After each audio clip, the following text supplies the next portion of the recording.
I forgive the pain you gave to me so long ago. Sleepless nights I laid awake just begging to let go. I almost got to suicidal thoughts, but you stepped in.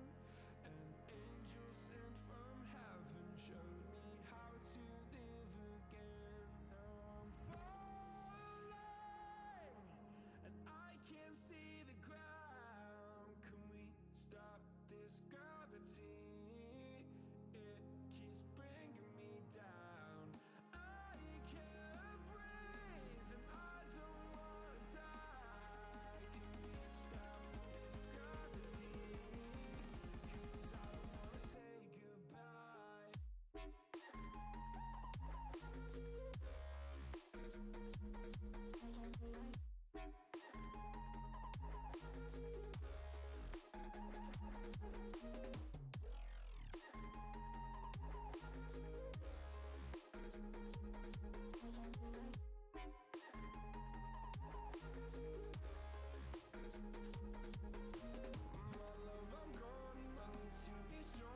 Darkness had tried to swallow me. Some days I fall, but I hear your call. I pray I don't hit the ground. Gravity. Gravity.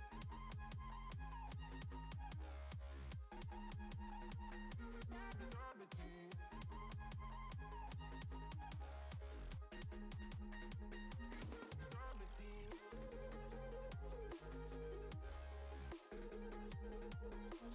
Gravity.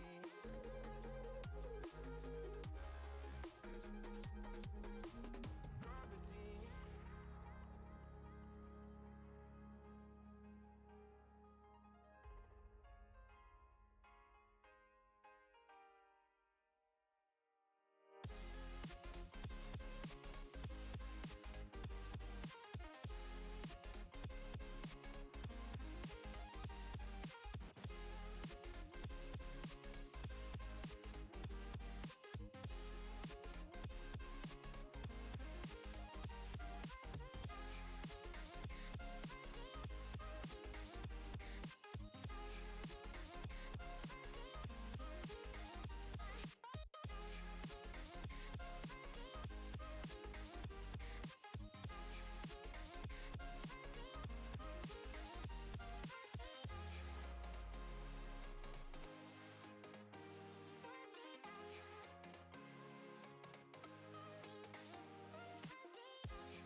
And we are live.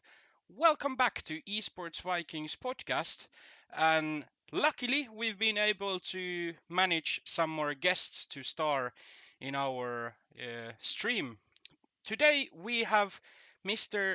Rikumikko, aka T-Panda Kangasmäki, a rare species, a Finnish bilingual caster, and then with T-Panda's help, we managed to get Seleri from Viking GG to join us too. So thank you very much for both of you for coming here and welcome along.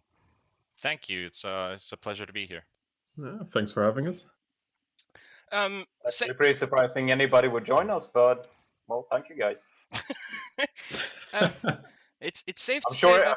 say that I'm sure they didn't watch what we've done before, so there's that. So. yeah. Well, T-Panda might have, because I maybe forced him to watch a little bit.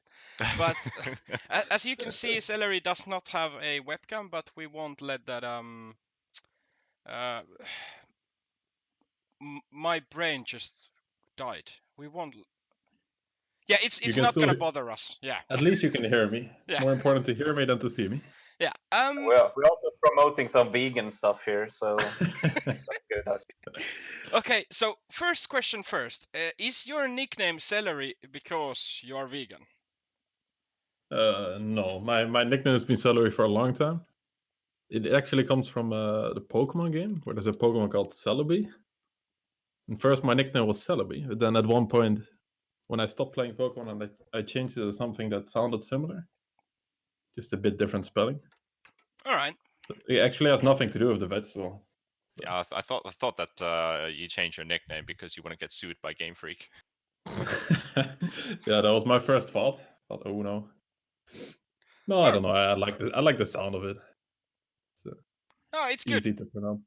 Yeah, and it actually it doesn't matter where you're from. Saying celery is quite easy.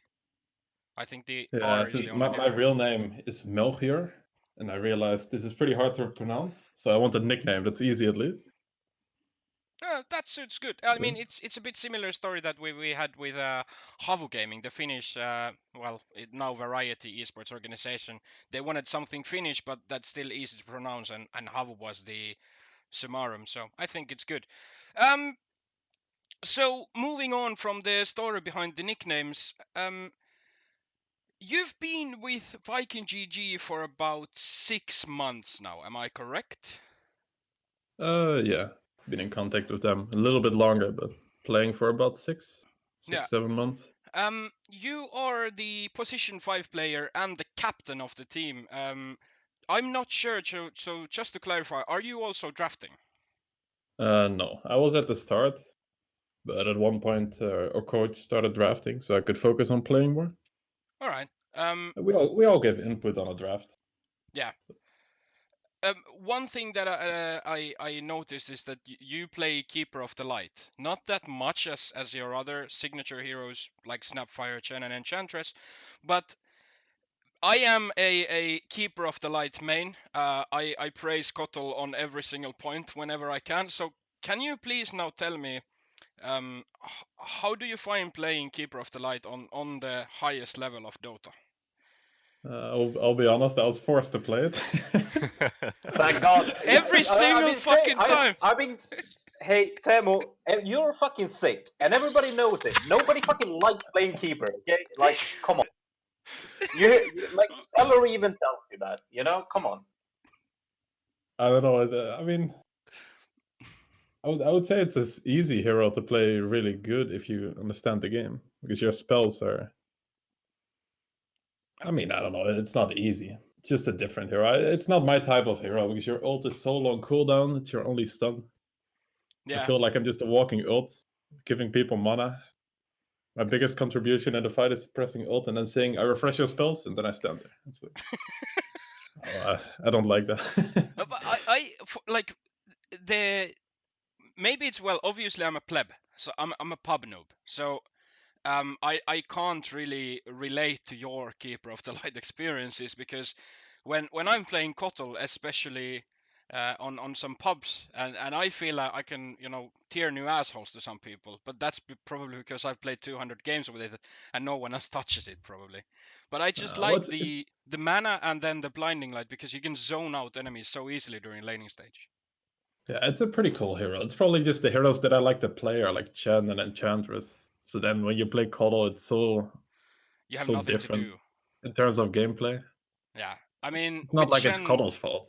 Yeah, with Chen, after 10 minutes, you're controlling 5 units pretty much constantly. Yeah, like even though you're useless some games, it just feels so good. Like, oh, controlling this, boom, this, there. Yeah, you can do these massive stun combos for like 7 seconds, and they're like, yeah. Yeah, and then you die again, but at least you feel good. And then you feed your creeps to the enemy Ember Spirit, and he ends the game. GG, but at least you had fun. Yeah, you feel like you played StarCraft. Every time we talk about Dota with Teemu, it ends up being a discussion about fucking Coddle for 10-15 minutes. Can we move? Yes, seriously.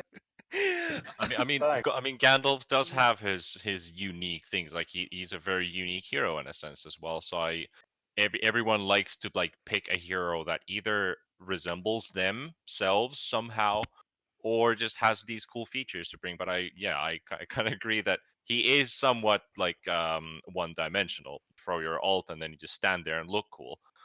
But I mean, everyone has their hero, and I think Aspa also like feels like he is a keeper of something. Definitely not the light, but so this is actually an interesting thing because when we started talking about who can we get as guests into the show, we've been trying to contact different Dota players and whatnot, and then through T-Panda we got hold of Seleri, which is funny because for the past 2 months Janne has been speaking a lot about Viking GG, saying that he thinks that people don't realize the potential of the team. And now, Seleri, that we have you here, Janne, how did the way you've been following Viking GG and the potential you've seen, what kind of has been standing out to you from their performance? Well, I mean, just to be perfectly honest, I mean, I think it's very interesting how, just at the beginning of the year, I would have basically no idea about anything about Viking GG or any of the players either. That's just the case. But then you went on to win something like, I think I have said it a few times because that's what caught my eye in the beginning. I think you won something like 19 out of 20 series at some point. Against very competent competition. I wouldn't say like tier 1, but still very good teams in there. And I don't know, how does it feel for you? Do you feel like something happened around that time and everything started clicking? Or because I mean the results were basically, from my point of view, amazing for quite a while there. Yeah, I mean, it's no magic way for it to happen, or like we planned it out. It just kind of seemed to happen around that period. Like we went to a boot camp together. Maybe that helped a bit, getting to know each other a bit better. Sure. My second question was, since the team is still rather new, but are these players that you have been involved with before, or was this like how did the team even get together, basically? I was playing with Shad and Aramis, excuse me, a bit during summer in party games, but it was a fairly new roster. We never really played together in the past. Yeah, because correct me if I'm wrong, but nobody of these players have really played in a top team or much before, right? It's like, I don't want to sound negative or anything, but this is like the first time for most players. Yeah, it's the first time most players get success on higher levels.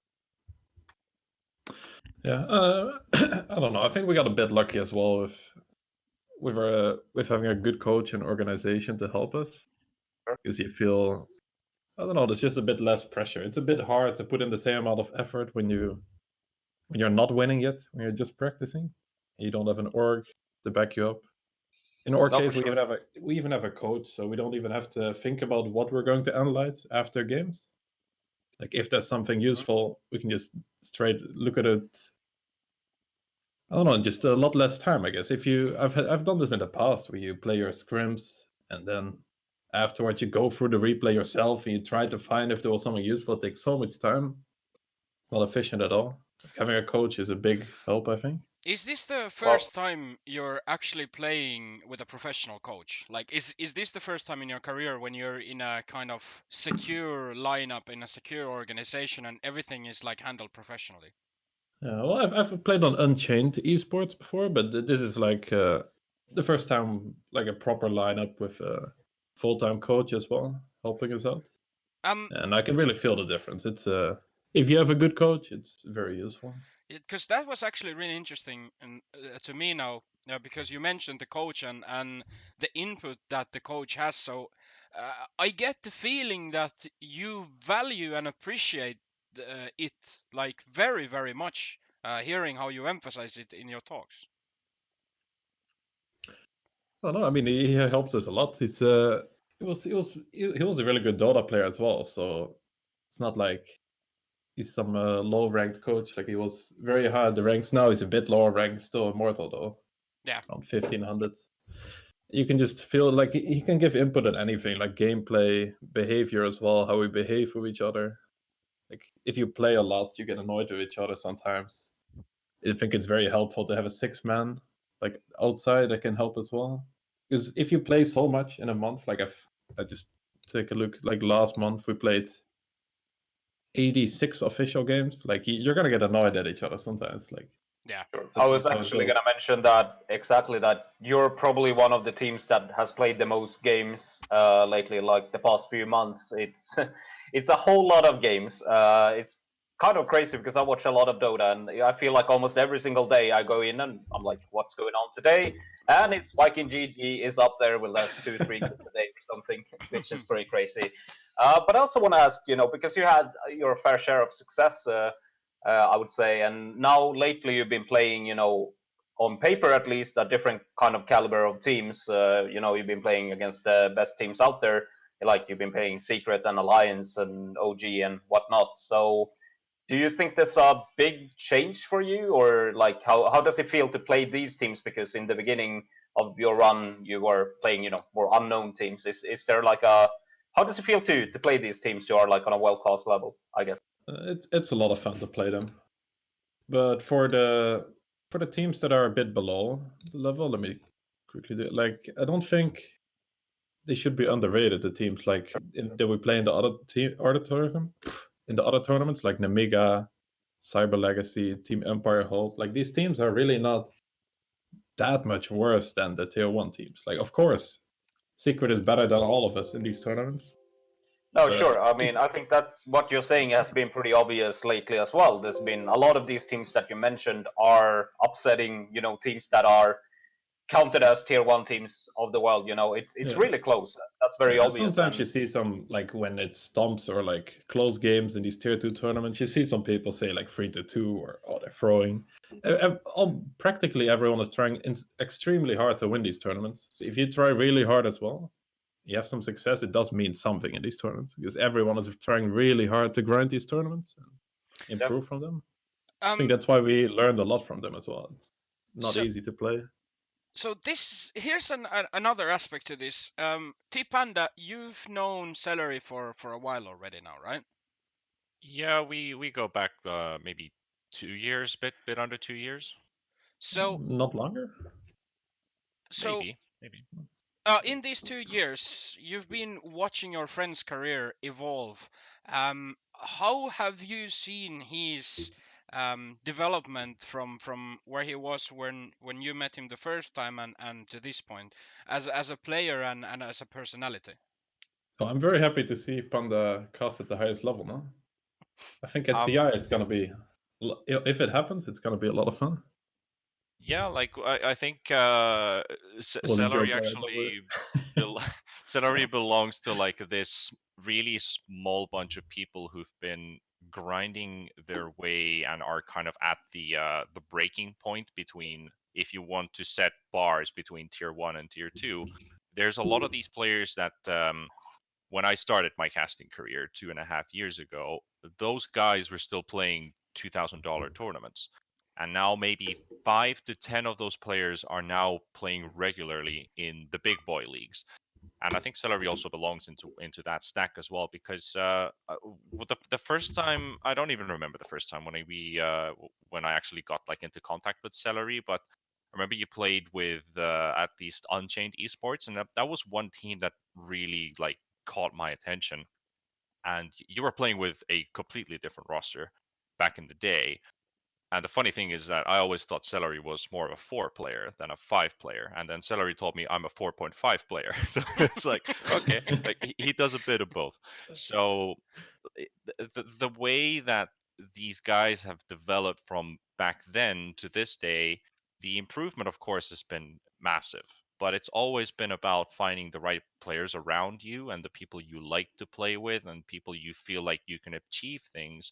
Because most of these teams either lack the longevity because you don't have an organizer, you don't have a sponsor behind you, so you can't keep the thing running. And when you don't get that time to reflect on how your team is going forward, you're just spending time on looking at mistakes and you start rolling on a plateau. So you're not going anywhere. You're either going down, but you're not really going up either.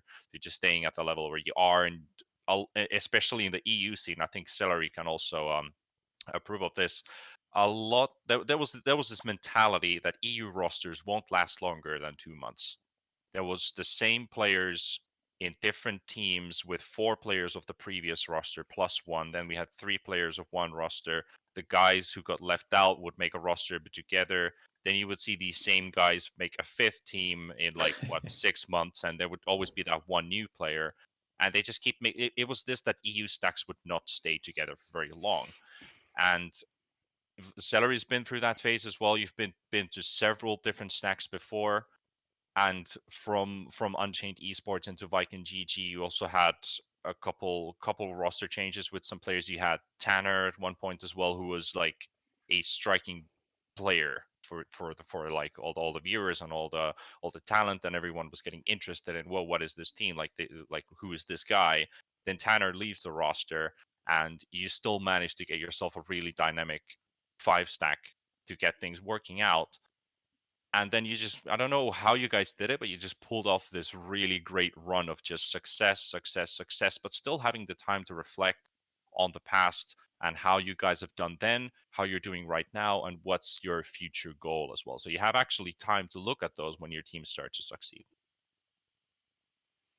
That's a very thorough answer. I'm very bad at giving short answers. But to be fair, I have no idea what the question was anymore, but it was good.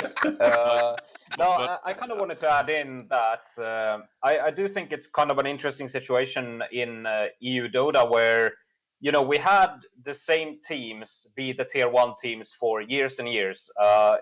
Rarely has a team come up and been able to challenge them or be better than them, but it's quite obvious that the players actually have the skill to do so. So I guess it comes down to a lot of the organizations and having the stability, which is something that it really sounds like Viking GG is at least something where you enjoy your time right now, and those things seem to be in place. And hopefully that could lead to us getting, another, well, basically a high-class team that keeps together and, gets things rolling. Yeah, I do think the skill gap has been closing the last few years, though, or like getting closer between tier 1 and tier 2 in Europe, because I think the gap at one point was immensely big. I agree. Sure. Europe has been the tier 1 Europe level at one point was extremely high. Like it was getting in there almost felt impossible compared to other regions. That's why you saw a lot of people as well try to get to other regions.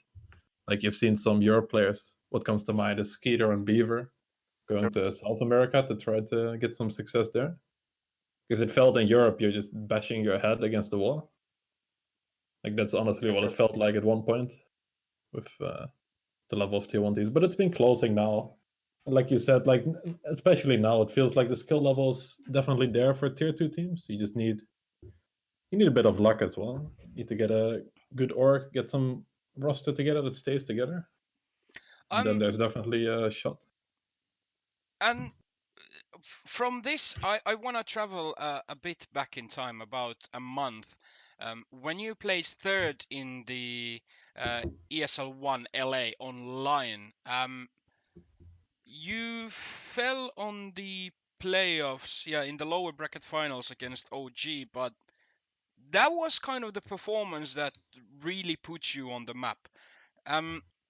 During the group stage, you won 2-1 against OG. Obviously, OG was still playing with two stand-ins, but the stand-ins, when you have Seb playing as a standing, he's a two-time TI champion. Is this kind of wins something that like really boosts the morale and kind of gives you an indication that, guys, we can actually beat these guys. Like, we can beat anyone. Yeah, it feels great. I mean, the main team we were looking to play in this tournament was Secret, so beating them was amazing. Beating OG was great as well, of course. Like it all went a bit quicker than we expected, to be honest. Like we knew we would need some time to improve, but we all started improving really quickly, and we would thought maybe we get this result in like 3 months from now. Now it already happened, so I think we can say that we agree that we didn't expect that.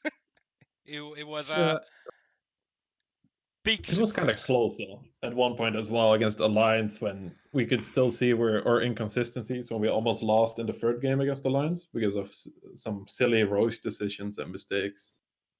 But we managed to clutch out the game. Like if we lose this game, we would also be out earlier. Yeah. That's where you can still see the issues we have sometimes. Sure. It's also quite fun. I think this, Viking GG got to my eyes quite early, but I also liked Chicken Fighters, who you played later, and you won against them. But that's like the two teams for me who has been sticking out basically for a while now, and it's quite interesting that Chicken Fighters got picked up by NIP, and I kind of feel like these Viking GG together with the Chicken Fighters lineup are like the two I've been raving the most about as, having very, very high potential, and for whatever reason they can stick it to even the best teams, and it's quite fun to see because it feels for a while, at least to me, like there hasn't really been that. But I also want to tie this into a question where this whole coronavirus thing has obviously changed how everything's working right now with every single esports game. But I think it might sound weird, but do you think that you have actually benefited from, things being played online and having so many opportunities, maybe opportunities that you wouldn't maybe have without all of these tournaments being as they are? Yeah, well, I would rather not have the virus happen, of course. But sure, I understand. This tournament, for example, when we played the original qualifier for the LAN, I think it was 1.5 months ago, maybe 2 months. Yep. Where our skill level was still a lot lower. We improved a lot at that time, or we didn't qualify. We got lost in that qualifier. So that helped for us, of course, since we got to play the tournament after all in an online format. Sure. I'm just curious, since I think I've seen this in both CSGO and Dota, which are my main games. So it feels like a lot of teams get a chance to show what they are made of basically now. And it's something that might have, of course, teams can grind their way there even if this situation didn't happen. But it feels like a lot of teams have gotten a really good chance to actually show that they can, challenge teams in just a better way than before. So, of course, we don't hope for the coronavirus to happen, but in terms of this situation, it actually turns out to be a good thing for some teams to. Yeah, it feels like it sped up the online league system a bit more, and you get all these leagues now that would otherwise have happened maybe after like TI in August. They would start to pop up. Now you already have them, which is a very good thing for the below tier 1 scene. Wait, is there a chance that you can qualify for TI? I mean, if TI happens, I think we should be happy. We'll see how it goes. We don't even know if it will happen. No one knows. Because that's also a very interesting point as well, because like not even going into TI, but the current situation being as it is, if you consider that the entire mass that is trying to like prove their worth and find their way through just playing ranked games, into playing small tournaments, into getting into the big tournaments. I would say, I don't think there's an accurate statistic about this, but I would say about 80 to 85% of these players have never played a single LAN event in their entire lives. They've played everything online. It's not a coincidence, of course. Like we have the situation that online teams would perform better, but of course it gives them also that kind of stability in their gameplay, because it's just an online tournament, but it's still a big tournament that you're playing in. So it takes away a lot of that pressure, because if this was actually played in a LAN event, as ESL would be, the results on every single team would have been so much different. It always has that. I always like to talk about stress factors and like mental gameplay. So it obviously gives an advantage for some, a disadvantage for some, but it's more about the momentum type of play. Momentum definitely does exist in online games as well. You can feel the atmosphere inside a team during and before and after the game that they just played. Yeah, and like we've seen it. Like I think we got really good examples when we had on CS:GO, when we had the ESL Pro League that was played online. We had Navi, Astralis, Fnatic, like the best teams losing to tier 1 teams in a dominant fashion in the first games. And that was kind of like a wake up call, like, hey, Astralis haven't played online for 2 years. They only play LAN. That's it. Yeah. Outside their scrims. And when you see these things kind of happening, it makes esports even like a bit more interesting, because the chances for upsets are bigger. Well, some people think like it's it, some. Okay. I think even in CS:GO it's bigger than in Dota, to be honest. But it's definitely a difference. Yeah. I don't know, in CS:GO it feels more momentum based in a way. Like I've been at the few LANs I've been at have been WSG, like the national LANs. Yeah. And I was able to see some live CS:GO being played, like officials. And I mean, Dota is a very calm game. If I look at that, it's crazy. Like in the middle of the official, they're screaming in the high five. Okay, next round. Yeah, Yeah, but it's very the different. tempo is so different, because each round kind of cuts it off and then you kind of start again.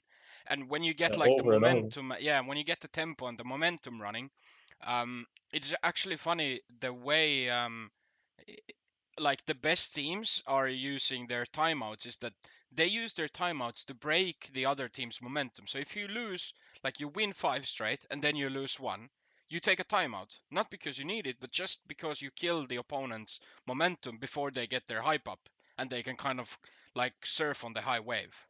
And it's really kind of strategic from that point of view, but obviously it's very different. But in my opinion, if we look at like how like the crowd's effect on LANs, I personally I think I favor more kind of the Dota things, when you like the $6 million Echo Slam and these kind of things, that you kind of see it coming, and then when it happens, it just like the burst of emotions and whatnot. It's so cool.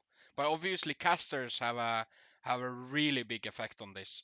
Like a $6 million Echo Slam is not $6 million Echo Slam if it's not Toby one screaming his heart out.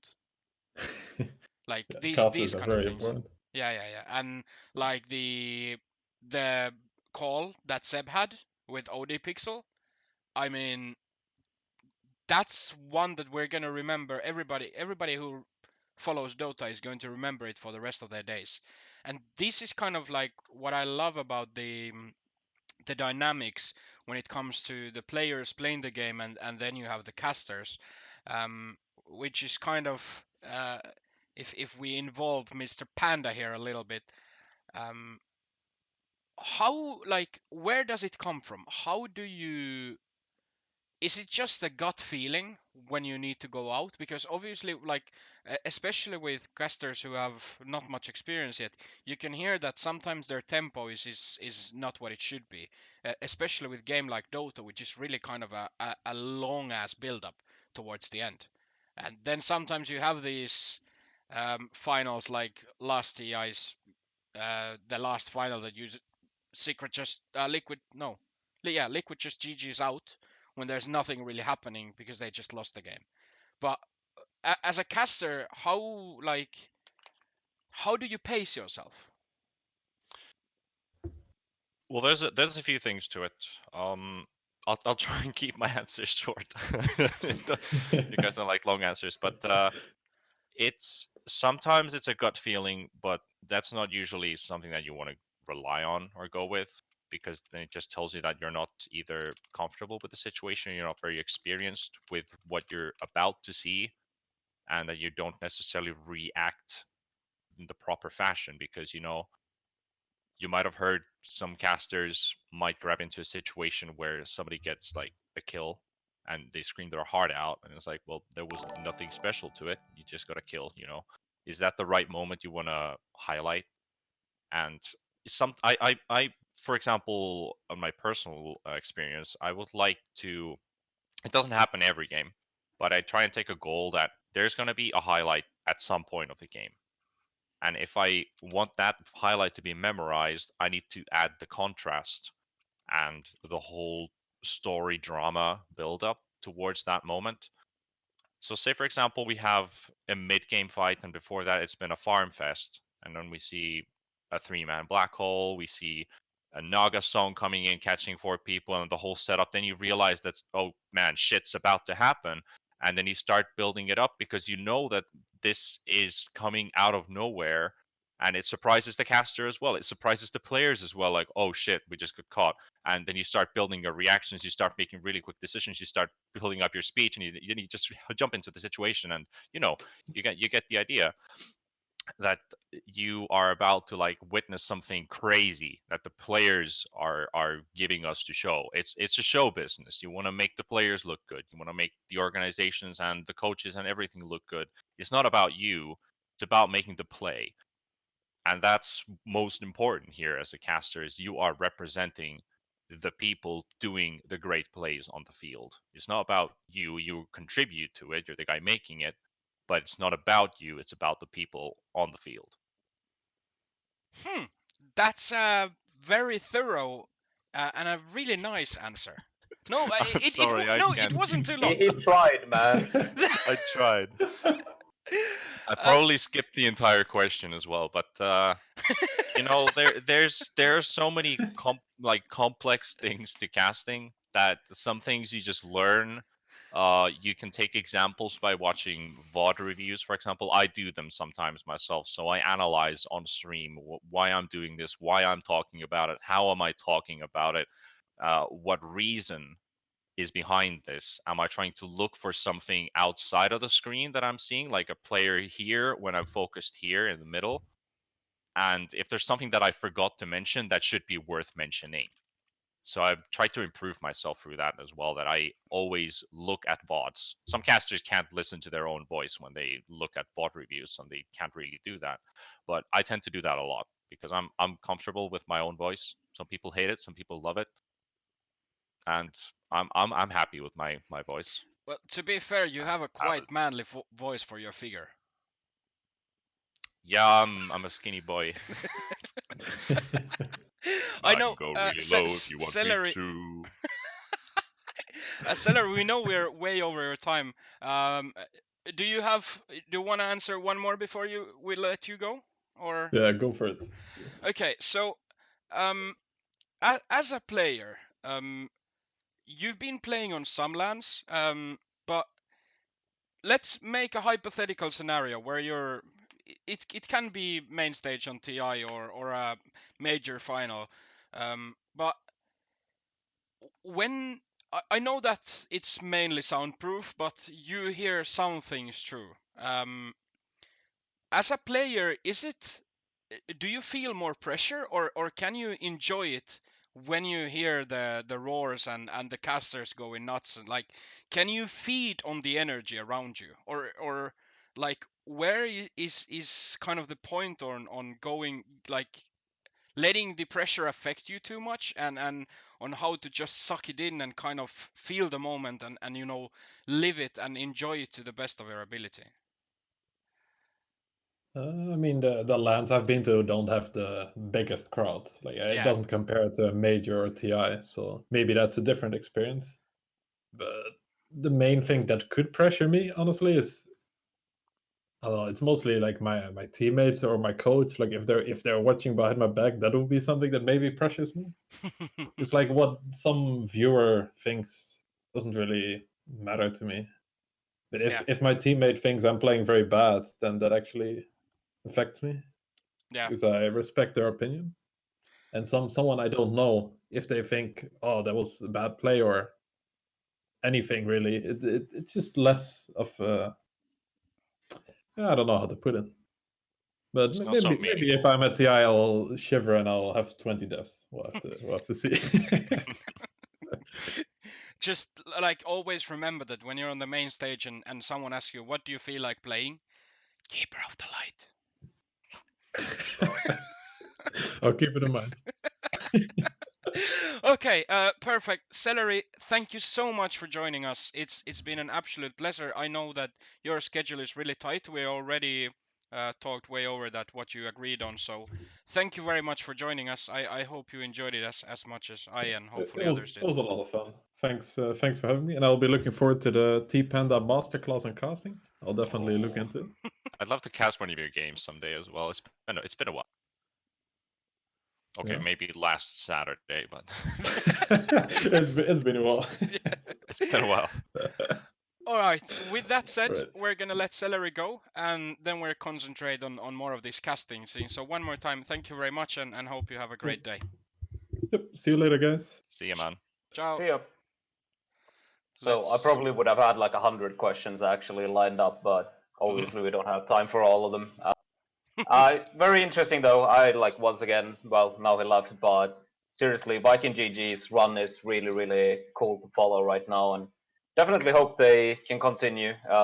Really cool. I was actually gonna ask about their upcoming schedule and games, which they are playing in the Pushka League Division 2, which I think they would belong in Division 1, but I'm sure they will end up there after Division 2 ends. So, hey, that's about it. So, Mr. T-Panda, Yes. what are your next casts? You're casting something, but I don't remember what you're casting next. Regarding Dota? Yeah. Um to be completely honest, I don't even know myself. So All right. So it's PUBG and it's Rocket League. my basic freelancer everyday schedule. So, you don't know until 2 minutes of the start of a tournament if you get picked up for something. That if somebody's like needed as a replacement caster, or if I get picked up for a tournament or something, then obviously. But right now I don't have anything going on in Dota, since the tournaments that are running right now are what they are. I think I was approached for the Pushka League maybe 3 months ago, but the name and the concept and everything were still open. So I also told them, well, I have school. I'm still a full-time student in university, and I'm studying social services. So trying to mix casting and school together is not optimal. But I tried to focus on both, and especially now that I'm my last year, so I just finished my school. So I told them that my internship starts in February, and they're like, "Oh, we would have needed a caster for like, say, like we need you for like 18 days in like 30." I was like, I can't do that. I'm sorry. Like that's just too much, because I'm working 5 days a week. So that's like 20 days already of my month spent in school. So I'm working with other games. We have a 15,000 euro prize pool with PUBG. We have like some top tier teams as well. It's a Finnish league, PSL, but we have like Navi, Liquid, FaZe Clan, TSM, who just joined the tournament as well. So that's fun. I'm also doing Clash Royale every Friday, which is also a nice refreshment. I have some other projects coming up as well, but I can't really disclose everything here. Yeah, So, I talk, understand. talking about all these games, maybe you don't want to tell, but do you have a favorite to cast? A favorite game to cast? Yeah. It's always been Dota. Dota is just like, it's the game that I know the best, but it's also the game that gives me the most feels. It's like amazing when you see all these high individual plays, all these 200 IQ plays time after time again, because I've always treated Dota as like chess in a sense, that you always have to plan 2 or 3 moves ahead of what you're already doing, which you can do that in other games, but most of the other games are based on reaction, RNG, and longevity. But in this one, it's more about like really planning out your moves for an X amount of minutes. You have to play like a 60-minute game. You still need to keep on focusing. What is my next move after the one that I'm going to do? And if that fails, do I have a plan B? And it's very mentally straining. It's almost like one of the hardest games ever made. I would almost say harder than Dark Souls, to be honest. If Dark Souls was a competitive game, that would be cool. But Dota's always been a super super competitive game, and I absolutely love it. For sure, I think both me and Temo obviously can understand that and agree. We both love Dota, so Dota. very understandable. And it was the answer I expected, or I expected I can't tell you because I love them all, or some very political. So you've been casting for what, 2.5 years now, ish? Yeah. I asked the same question yesterday from Arto and Tommy. As a caster, you kind of touched it already, but you are an entertainer. Yeah. And for you, it's important to make it about the game and the players and not yourself. Obviously, that's kind of the how great casters do. They just make everything sound a bit better. They give the game a soul. Yeah. Out of these 2.5 years, what has been the best experiences for you personally so far as a caster? And then, what is the biggest moment for you as a caster, and what are the best experiences that you've gotten out of it so far? Well, I try to keep my feet on the ground all the time. Like I don't want to get like things to get too much over my head, because esports casting is probably the hardest uh jobs of publicity in esports in total. Like if you want to get yourself out there, this is the most hardest way to do it. I love a challenge, but my most like I don't know what my best moments actually were, because I feel like I've enjoyed all of them so much. Every time I have a cast, even if I would sleep only 30 minutes during the night and go casting 13 hours straight, which I have done several times, and not feel sleepy for a single minute during that 13 hours time period, I would still be hyped. And at the end of the day, I might just be like super super tired. The next day I might have like a really sore throat, but I was like, hey, at least I did my best. And I can always find things to improve on. So I think like the moments that really caught me was like seeing the first Reddit comment about like, oh, T-Panda, or doing collaboration for YouTube for doing recaps, and see myself on YouTube with like, oh, there's 150,000 views on a video that I've been casting. Like, that's cool. But I'm very strict and very harsh on myself as well. So I'm like, even if I say that I did a good job, most of the time I criticize myself because I want to be hard on myself, just because my personality allows it, that it keeps me driving forward, that I never um so-called stay happy at this is the level what I want to do, but just keep improving and get better. So all these things that I've done during these last 2.5 years, so many of them, I I really enjoy every single cast that I do. I always put my heart and soul into it, and I feel like I found the job that I want to do, and I want to commit to it. Well, the answer was, it's safe to say, even beautiful. Um, kind of sweet. But that's kind It's not of bittersweet though. no, but it's I mean, that's what life essentially is about. You find something that you enjoy doing so much that it doesn't matter if you've slept or whatnot. If you can really enjoy something so much, it's a privilege to find that. And in a way, I'm in a very similar boat. I mean, obviously, I'm not a caster, but the fact that I'm able to work with esports on a full time basis, and build something around esports is kind of like a dream I never even dared to dream of. And now I find myself in this position, and it's kind of like, it's almost like surreal, because one of the greatest things that I asked Sunny Lane, one of the partners of Havu, Yep. what has been the best thing for him with working with esports, and he said the people. And it's actually kind of funny, because when you are working with esports and the people within esports, they are so welcoming, helpful, willing to do stuff for others. And then when you have like the toxicity that happens online, like in Twitch chat, for example, and whatnot, obviously, luckily we haven't had that here on our channel, and I hope it stays that way. Yeah, our chat's awesome. Yeah. So the people are just so magnificent, and I think it's the fact that because gamers have been looked down on a very long time, gamers have been nerds living in their parents' basement, never seeing sunlight and whatnot, and now that esports is starting to shine, the people who have been kind of stuck inside the bubble, and at worst a lot of people have been bullied and whatnot, now we have something great together, and I think that's kind of the beauty of the community, like the way the people are. I think there's a lot of passion involved in everything in esports. A lot of other sides of life. People do it for a living, and it's a job. Everybody, or I wouldn't maybe I'm going a bit far with everybody, but pretty much everybody who's involved in esports, they do it because they love it. And that, I think it's really something that goes through for, like, when we're talking about casting.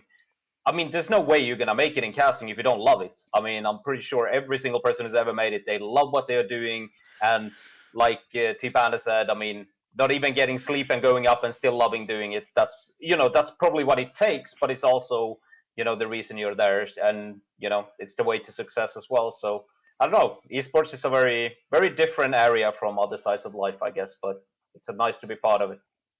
It is, and I mean, one thing is for sure, like there's no success without sacrifice, and the portions and the parts of your life that you have to take away to be able to do this, they are real. Like, say for example, me as an esports caster, I'm pretty sure most of the top tier talent also share my thoughts on this. And life is pretty lonely at times because you're really focused on what you want to do. You always want to provide to the masses that are watching, so you don't have that much time. Of course, you have time.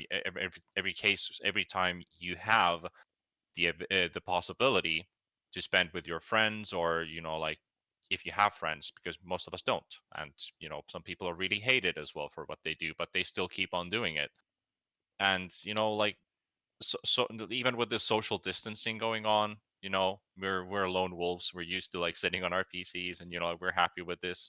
I mean, I don't have curtains to close the sunlight that's shining in. I don't even know what that white thing is, but you know I feel like most of the time it's like when you're going through a hard period, especially like during freelance, when you have that uncertainty, are you going to find a job, are you going to get a casting job, and you cannot just rely that people are going to keep sending you stuff. You need to be the person to actively approach people that, hey, I'm a caster, I've done this and that, are you interested, are you doing any projects, would be nice to know you more, would you like to like meet up or something, send me an email, blah blah.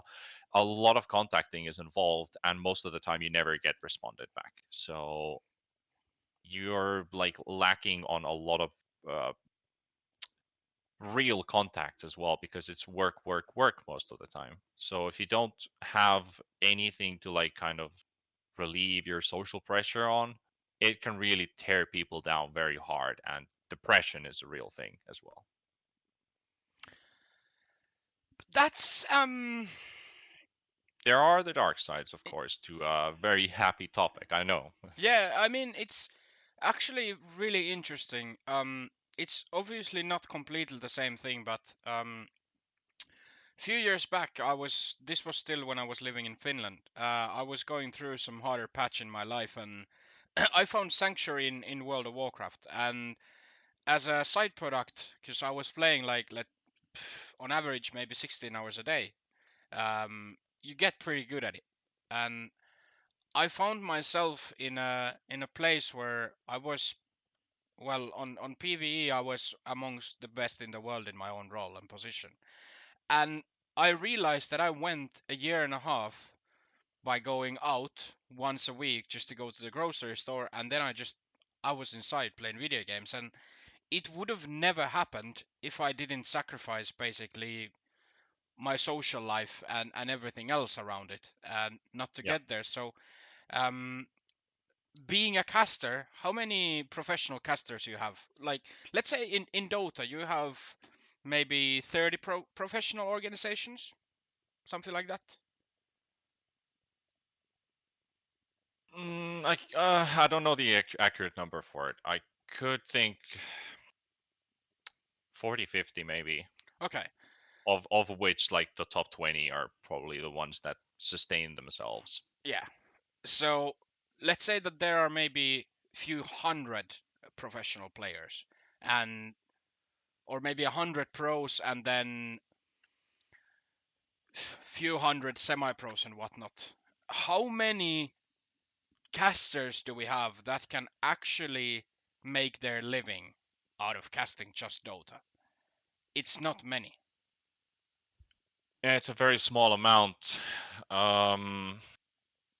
I don't know. I think totally we have like 70 to 80 casters maybe been throughout like the several years of Dota, and the ones that are still active, probably half of that, maybe even less. We've had a lot of talent drop out as well, realizing that like their time has come. They want to approach new challenges or do something else, or maybe change into a different game.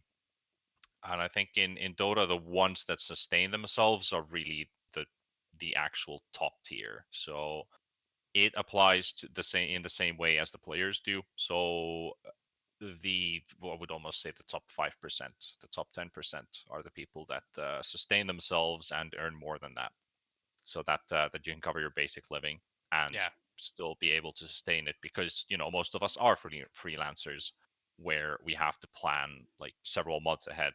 How are we going to sustain our living? I have a casting job for this month, then I have the next month absolutely nothing. What's going to happen after the month after?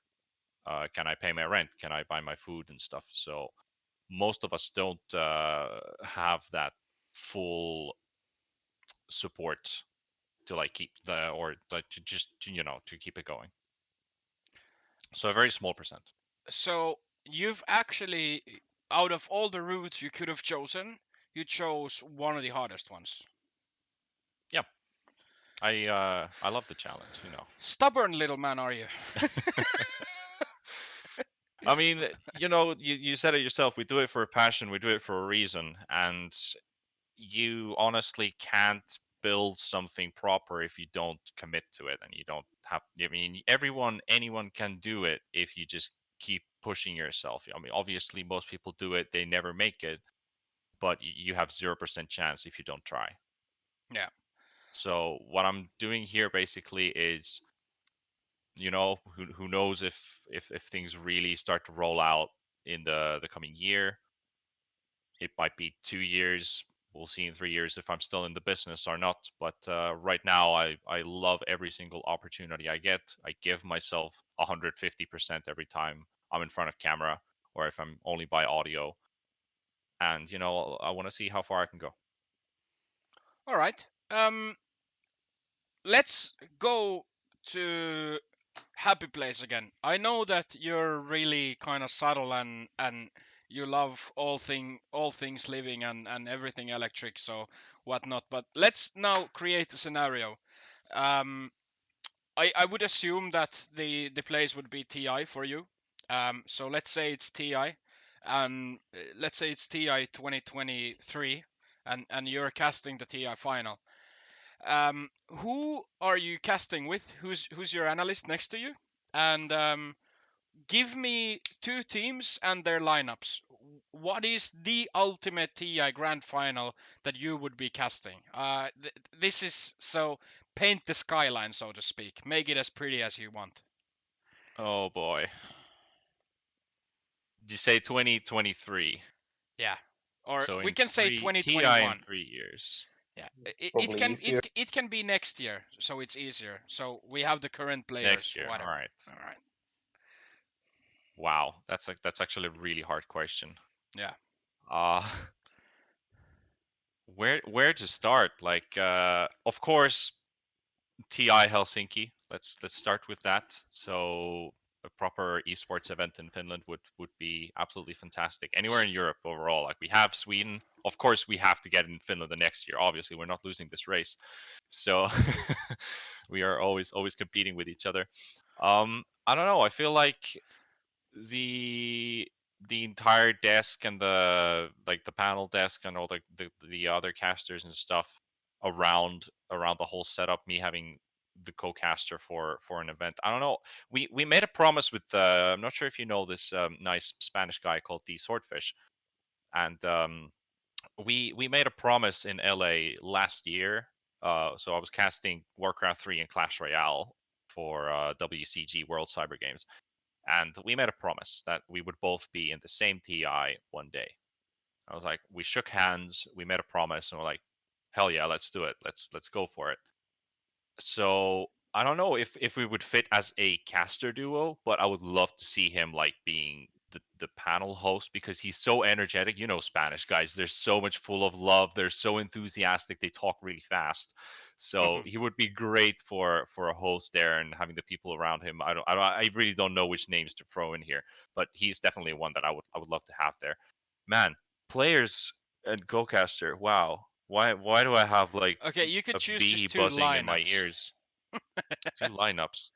Yeah. I don't know. I'd love to see like Finnish players play. Obviously, like I'm biased. I'm heavily biased because I want to see Finnish players succeed. Welcome to my But boat. I'm very That's biased. fine. I don't know. I would like to see OG Seed as one team with Peksu, with the entire OGC lineup that there is, and if I would have to pick maybe a tier 1 team against them, who hasn't been in a TI final is the question. Viking GG. A lot of teams. Virtus Pro, actually. Virtus Pro has never been That's very to a TI final, so OG Seed versus Virtus Pro would be really cool. You know, you've got the CIS big like the big dogs, and then you have a underdog from a big organization as well that has an academy team. So, you know, seeing an academy team going as the underdog to the finals versus the big bear.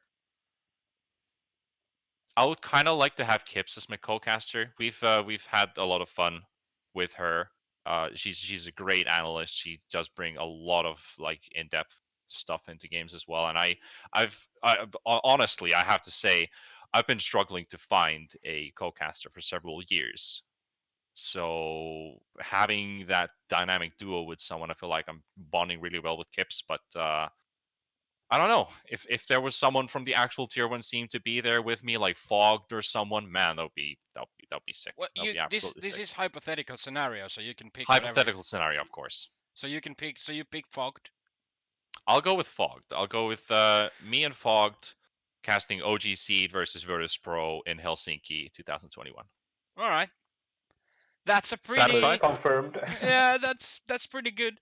I would have guessed that when it comes to the lineups, that you would have said something like 4 anchors and a sea captain reformed. Oh, oh man. Or 5 anchors, no sea captain. That would. Yeah, 5 anchors, no captain would have do also. But like, you mean, we could have Matu, Topson, Jerax. Of course, he's coming back from the retirement house. Then you add like Peksu, and just I don't know, return of Trixie and his nature's prophet. that would be quite the something. Pos 3 Winter Wyvern. But then again, it would be cool to see like Nikwa and Boogie as well, like on the stage too. Yeah, true. I like how this discussion has got from like somewhat realistic and just more and more unrealistic as we go on. Hey, it's the But biased sure. Finns. Yeah, I know. Okay, biased Swede, give me your ultimate TI final. Look, Team Secret has to win TI at some point, right? So I want to see them in a TI final. That's pretty much it. I don't care who they face as long as they win.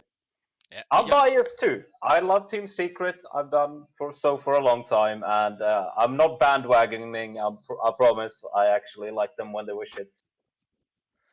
Janne has a thing for Zai, so He's my right. man crush. Yeah, I see that fixation. well, it's safe to Come say on, that have you seen his hair? I have. Come on. he has a pretty he's a sick calm, flow. good-looking boy. He is. Yeah. And again, we get back to the point of all Swedish men being gay. No, we're back to this. I knew it was gonna come out of It your was mouth. gonna come out eventually. I mean, you pass an empty netter, I score every single time. I mean, what can you do? Yeah, Kappa Pride, exactly. Yeah. I mean, it ain't gay if it's Psy. Come on. True, and Mondays doesn't count. Monday. All right, let's just move on. All right. Yeah. Ask a good question or end the show. Yeah, it's 13:01, so I'm actually above my schedule. Well, first of all, T-Panda, thank you so much for joining us. It's been again a great hour. It just seems to be that whenever we have guests, the production value of the show just skyrockets. I don't know if it's me being fat or Janne being ugly, but there's something about it. Is there any final words you would like to leave us before we go offline, T-Panda? Well, first of all, thanks for having me. It's been a great pleasure being here with the podcast, and I think you guys have done a great job with all the questions that you've been asking. It was nice to have Celery on board as well, and I don't know, feel like give esports a chance, like to people especially who are not so familiar with either Dota or the industry. Give it a chance, hate it or love it, but don't don't shit talk if you haven't tried. I think that Wise applies for a words. lot of things.